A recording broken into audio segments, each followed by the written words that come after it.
Did you know our country has its own receipt? Just like how we keep receipts to track our spending and income at home, the Philippines also keeps a record of all the money that comes in and goes out. This record is crucial for understanding how healthy our economy is, and it helps us see where our money is coming from and where it's going. Imagine if you never checked your wallet or bank account. How would you know if you're spending too much or saving enough? In the same way, our country needs to keep track of its finances to make sure we're on the right path. This national receipt is called the Balance of Payments, or BOP. It's a complete summary of all the money deals between the Philippines and the rest of the world over a certain time. The BOP is like a report card for our economy, showing how well we're doing in our dealings with other countries. It's not just a list of numbers, it's a story of how we interact with the global community, how we earn, spend, borrow, and invest. Think of it as a giant notebook that records every dollar, peso, or foreign money that enters or leaves our country. Whether it's from trade, investments, or money sent home, every deal is counted. This includes money from tourists visiting our beautiful islands, payments for services like call centers and IT, and even the interest we pay or receive on loans. Every peso that crosses our borders is part of this big money picture. Money comes in through money sent home from overseas Filipino workers, OFWs, who send their hard-earned money back home, from selling our goods like bananas, electronics, and clothes, and from foreign investors who believe in the future of our businesses and economy. These incoming funds are like lifelines for many Filipino families and help build our nation's future. When our products are wanted in other countries, or when investors see good things in our people and businesses, it's a sign that we're doing something right.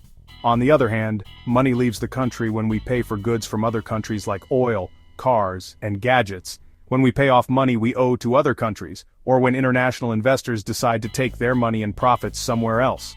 We also spend on services from other countries, such as technology, education, or even travel. These outgoing funds are needed, but if they get too big, they can cause problems for our economy.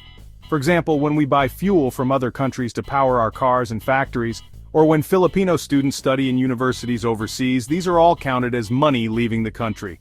Even the newest smartphones and fashion trends we love to buy often come from other countries, and every purchase adds up in our nation's money records. When more dollars and foreign money come in than go out, we have a surplus. This means the peso is strong, our economy is steady, and goods from other countries become cheaper for everyone. A surplus can also make us feel more confident as a nation, showing that we are earning more than we spend. It allows the government to put money into things like roads, schools, and hospitals, making life better for all Filipinos. But when more money leaves than enters, we face a deficit. The peso gets weaker, prices of goods from other countries go up, and everyday costs can become a burden for Filipino families. A deficit can also make it harder for businesses to grow, as borrowing money becomes more expensive and investors become more careful. Over time, this can affect job chances and the overall well-being of our people. It's a lot like managing a family budget. If your income is bigger than your spending, you can save for the future, invest, or handle emergencies easily. You can plan for your children's education, buy a home, or start a small business. Having money security brings peace of mind and opens doors to new chances. But if your spending is always higher than your income, you'll end up short, borrowing money, or cutting back on important things. This can lead to stress, missed chances, and even debt traps that are hard to get out of. The same risks apply to our country when we have ongoing deficits. For our country, the same as savings is called Gross International Reserves, or GIR. These are the funds kept by the central bank to protect our economy during tough times like a money crisis or sudden changes in the world market. GIR acts as our money shield, allowing us to pay for important goods from other countries and debts even when times are tough. It's like having an emergency fund for the whole nation. When we have a deficit, our GIR goes down. This can be risky, especially if there's a world crisis or if we need to pay for important goods from other countries like food and fuel. If our reserves get low, it can lead to higher costs to borrow money, less trust from investors, and even shortages of important goods. That's why keeping healthy reserves is a top priority for our economic leaders. The balance of payments acts like an economic health checkup. It tells us if our country is financially fit or if we need to make changes to avoid bigger problems later on. Lawmakers, business leaders, and even everyday people can use this information to make smarter choices, whether it's about spending, saving, or investing. The government uses the BOP to help make decisions on trade, foreign investment, and even the value of the peso. By understanding these numbers, leaders can create rules that support growth, protect jobs, and make sure that the good things from a strong economy reach every Filipino, from the city to the countryside. Whether there's a surplus or a deficit, the effects spread through every Filipino's life, from the prices at the market, to job chances, to the value of our hard-earned money. The BOP is not just a hard idea for economists, it's a real way to measure that touches our daily lives, shaping the future of our families and communities.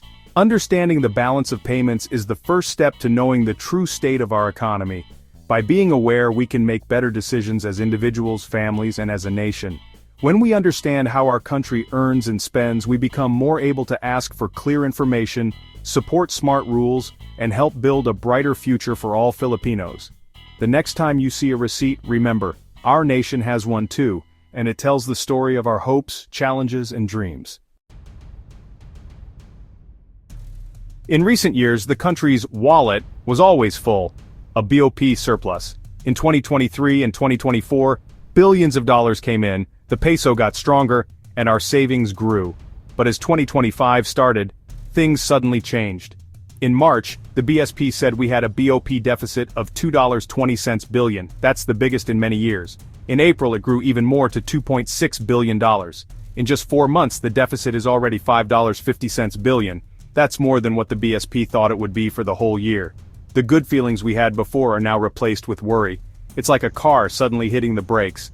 More dollars are going out than coming in. The big question is, why did this happen so suddenly? This change is a warning that our economy is facing some serious problems. Let's find out the reasons behind this big shortage. There are 4 main reasons for the deficit.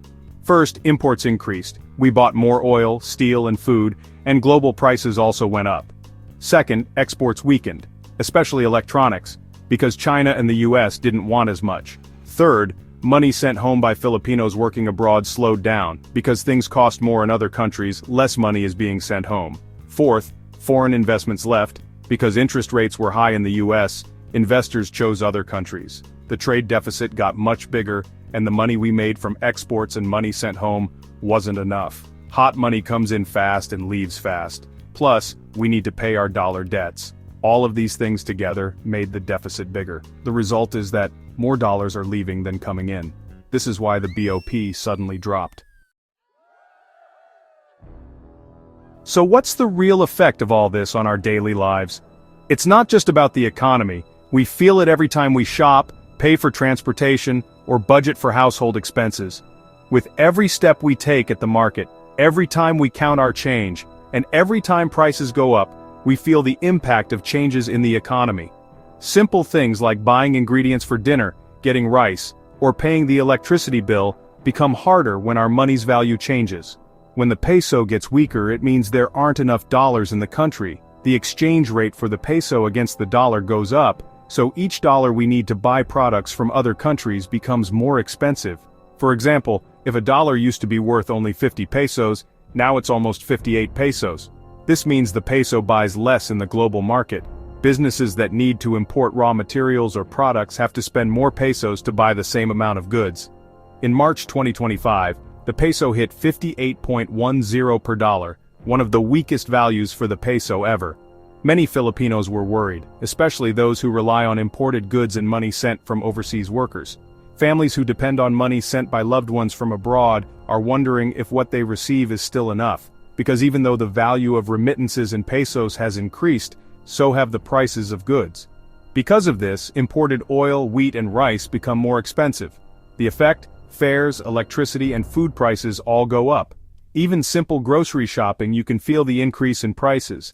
Jeepney drivers, for example, are forced to raise fares because diesel is so expensive. Bakeries are raising bread prices because flour is costly. Even electricity prices are going up because we rely on imported fuel for our power plants. It's like a domino effect. When factory and delivery costs go up, so do the prices of products in the supermarket. This affects not just businesses but every consumer. Businesses are forced to raise prices to cover their costs, and in the end, consumers bear the burden. Even small businesses are affected because raw materials and operating costs are also more expensive. Your budget at the market runs out faster. Before, 1,000 pesos was enough for a week. Now it's not even enough for the same amount of food and supplies. Moms have to adjust their shopping lists, sometimes removing items just to make the budget fit. Their favorite dishes sometimes get replaced with cheaper options. Wages aren't going up, but the value of each peso has gone down. What you used to be able to buy, you can now buy less of. Employees are complaining because their earnings aren't enough for daily expenses anymore. Students are cutting back on their allowances, and families are cutting back on luxuries and sometimes even basic needs. The country's gross international reserves are also affected. They dropped to $105.3 billion. These reserves are our shield against crises and sudden increases in the dollar's price. When reserves are low, it's harder for the central bank to control the peso-dollar exchange rate. These reserves are also used to pay the country's debts and fund imports of essential products. When reserves keep going down, it's harder to protect the peso and the economy. The country's defense against global shocks becomes weaker. Investors hesitate to come into the country, and businesses become more careful about expanding. In this situation, it becomes harder for the government to carry out programs that help the people. It's just a simple deficit, but the effects run deep, from the dinner table to the future of every family. Parents worry about how to make their income stretch for their children's education, health expenses, and other needs. Young people wonder what awaits them in the future if prices keep rising and the peso's value keeps dropping. That's why it's important to keep an eye on the balance of payments. It's not just for economists, it affects all of us. Every change in the BOP has a direct impact on our way of life, on the price of goods, and on our ability to buy basic necessities. Understanding the BOP helps us know how to protect our future. The BOP isn't just a number, it's a reflection of our cost of living and the future of every Filipino. With every cent and every decision, our ability to get through economic challenges depends on it. So it's important to be watchful, to save, and to be ready for changes, because every move in the economy has a direct effect on our daily lives. Are we on the brink of a crisis? Let's look back at history. In 1983, the BOP crisis reserves ran out, we couldn't pay debts, a debt moratorium was declared, and there was a severe recession. In 1997, the Asian financial crisis, the peso crashed, businesses closed, unemployment rose. Both times the peso weakened quickly and the deficit grew. But now, our economy is bigger and stronger. Bank oversight is stricter, and we have safeguards that weren't there before. This isn't a crisis like before, but there are similarities to watch out for. History is a reminder. If ignored, things can worsen. Be alert, not panicked. The lesson: there's always a solution if you act quickly. Many people are asking, is the Philippines already in a crisis? The answer is, not yet. While there are clear signs of economic stress, rising prices, a weakening peso, and growing concerns about jobs and livelihoods, we are not facing a full-blown crisis at this point. It's important to understand why, despite these challenges, the country is still holding steady. This is because we have three important safeguards that are still holding strong and providing a buffer against the worst-case scenario. These safeguards act as shock absorbers, helping us weather the storm and giving us time to address the underlying issues before they spiral out of control. First, our gross international reserves remain robust, currently at $105.3 billion. This amount is enough to cover 7 months' worth of imports, which is a healthy cushion by international standards. These reserves act as our country's emergency fund, allowing us to pay for essential goods and services from abroad, even if times get tough.